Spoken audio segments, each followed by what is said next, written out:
What's going on, guys? Rewind Mike here, and today I'm going to be reviewing a book by Jeffrey Wittenhagen. Yeah, I've reviewed his SNES book before, and I actually contributed to that, but this one I didn't.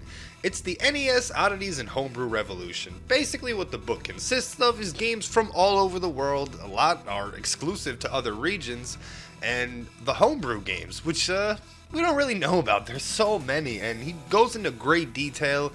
He's reached out to a lot of people to get, all the information that he needed to kind of compile this book. Now, there's a lot of really good catches to it, mainly the digital homebrew games in here that you can go download right now.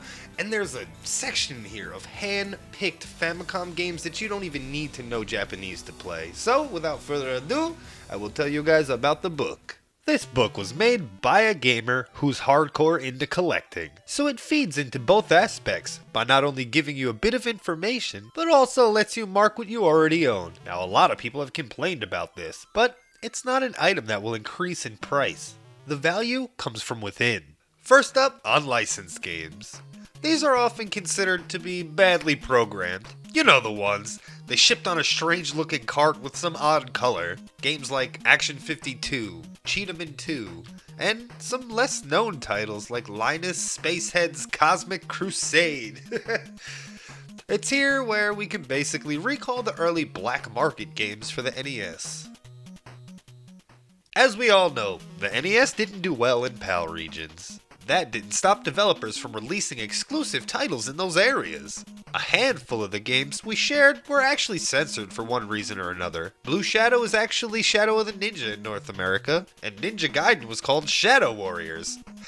That's not confusing for us Americans. On top of that, the cover art for most of these games were significantly different. I suggest you keep away from the re-releases in lieu of exclusive titles. Check out Banana Prince and New Ghostbusters 2. They got a far better game than we did. The International Unlicensed Exclusives. Try saying that 3 times fast. International Unlicensed Exclusives. International Unlicensed Exclusives. International Unlicensed Exclusives. Alright, maybe it wasn't that bad. This is where the book starts to become overwhelming. The amount of obscure games will keep you busy for hours on end. Get your emulators and your flashcards ready to start testing these games out.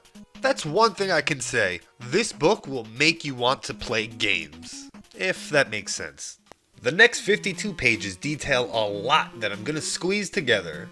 First, we have the Holy Grails. Things like the NWC carts and some of those items to accompany it.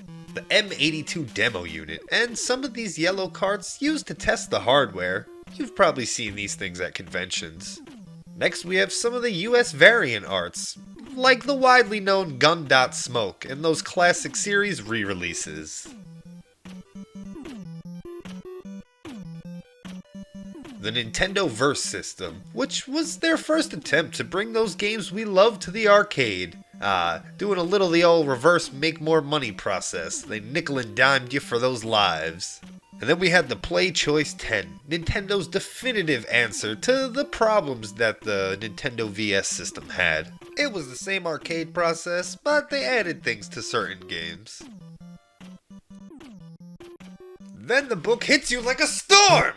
133 pages of Famicom and Disk System exclusives ready for you to fire up today. No need to know Japanese. These games were hand-selected to be played by everyone. Not even halfway through this book and my pocket is already hurting. I could sit here for an hour telling you what games to check out. Seriously, there's a lot to wrap your head around.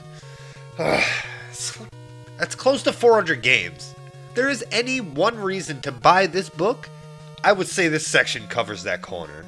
For those of you seeking a challenge now, check out Dragon Buster. The game is fantastic and it's seriously hard. Dragon Buster 2 flips the formula on its head, but it's still an honorable mention.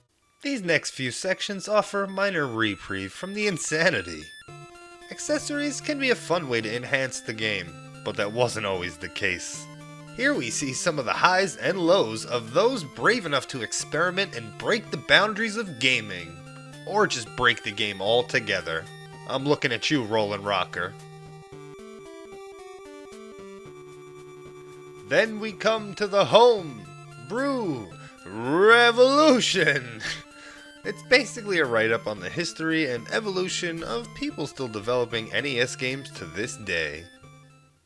The last leg of the book is like digging through a trench. We have physical homebrew games. These are either still in production or they have been discontinued because whatever reason. Next we have homebrews that only saw a limited edition run. These babies are gonna run your pockets dry. Super Bad Puncher is one of the games I 100% suggest checking out. There's a ROM floating around out there for it. I don't suggest trying to sell copies though. The homebrew or repro community will burn you at the stake. Digital Homebrew. These games never received a production run. Instead, they were released to the public through various websites. I suggest checking out Banana Nana, Haku no Tsuri, and Lala the Magical for some good fun.